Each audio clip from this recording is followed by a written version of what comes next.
Hey guys, this is a how-to for installing a new windshield on your Yamaha FJR 1300. Now this applies specifically to the 13 and up, but the previous models, the previous years were very similar.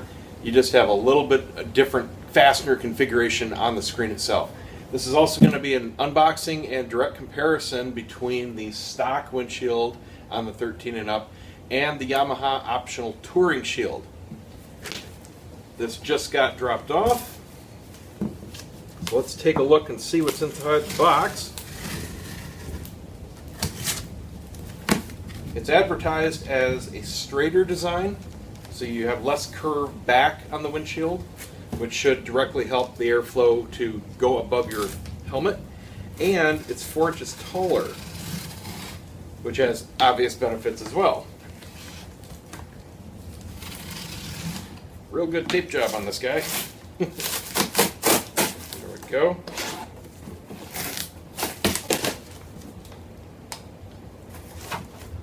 I happen to get this from bikebandits.com. They not only have great prices, but you can Google for discount codes as well. I got this Yamaha Touring Shield for just over $100 shipped, which is really a fantastic price. And I know there are plenty of aftermarket options out there, but aesthetics are very important to me, and I like the stock look. So I was very pleased that at least on paper this Yamaha Touring Shield appears to be a very good fit for my needs. Keeping the stock look, but giving me the extra height, and probably more importantly, the extra straightness, because I really did like the Generation 2 design. That worked very well for me. Nothing in the box, just a well-wrapped and protected windscreen. Got one little instruction sheet here. Should be pretty self-explanatory. And on the sheet, step 1 is to remove the front trim pieces, and I'll show you all this in a minute. Well, step 1 is removing a fastener, step 2 is taking them off. Then we have fasteners underneath those covers, then removing the windscreen and repeating in reverse. And that's it, directly from Yamaha Genuine Parts and Accessories. The windscreen itself obviously looks very stock. The only aesthetic difference is, instead of warning labels imprinted, we have a nice screened FJR. So that's a nice little bonus there. Ooh, it's full of static. That's actually a lot heavier than I thought. I've never really put much thought into how stiff these really are. They have some good flex when they're running out there. This actually looks a little bit thicker than the stock, but it's got a good weight to it.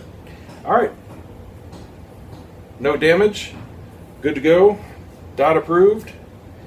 Let's go ahead and pop out the old one, put this in, and then I'm going to do a comparison, and that will be in a separate video. First thing we have to do is take off these trim pieces, and they will reveal the actual fasteners that are holding the windscreen to the mechanism. Now to take them off, it's super easy. If you look underneath here, right, let me focus, right there, you see a screw or a bolt, and it takes a 3mm Allen key. Be careful when doing this so you don't pop it and scratch your paint, of course. And actually I'm going to put the camera down because I'm not left-handed, but all we're going to do is remove these. You know what, let me just switch hands here with the camera. There we go. Make sure it's in there good. There we go. It's not under any kind of extreme force. Just going to go in nice and snug when you put it back. And then to take the actual trim panels off, we slide them up. When you remove that screw, it allows them to go forward. And then just pry it.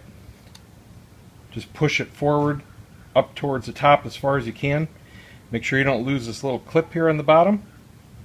And that's it. Now we're going to do the other side, and then we have 3 bolts again on either side to remove, and the screen comes right off. These 3 fasteners that actually hold the windscreen on take a 4mm Allen key, and again, hardly any force on these at all. Just put them down to snug when putting the new windscreen back on. Off with the old.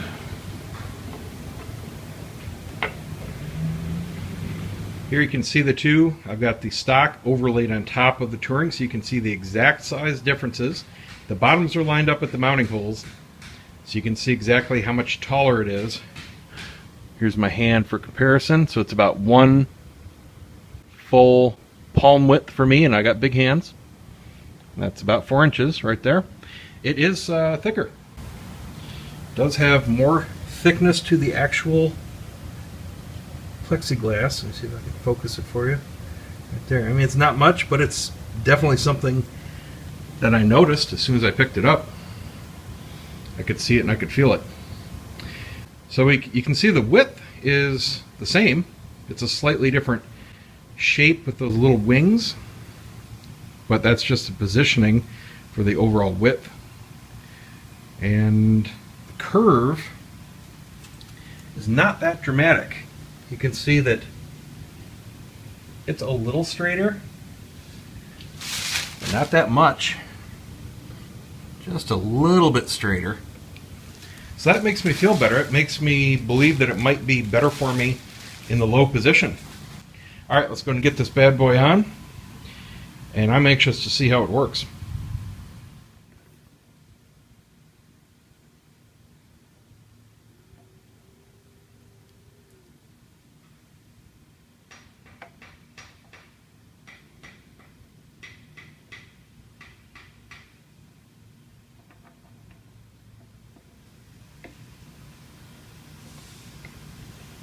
Tightening these up, they're pretty much going into rubber bushings on the backside. So again, just nice and snug. That's it. Very cool. Now let's pop on our trim pieces. All we need to do here is hook this little tab up in the top slot. Bottom tab goes in the bottom slot, and it will slide down and lock in this little tiny tab into place.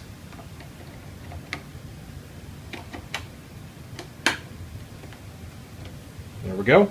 Now we put in our 3mm screw. Again, being careful of the paint. And just like the 3 big mounting bolts, this goes just as snug. Bada bing, bada boom. Now let's get the other one done. So there you go. That is how to swap out the windshield on your FJR 1300. Hope this helps. Don't forget to comment, subscribe, share the video, share the site, TwoWheelObsession.com, and we'll see you next time.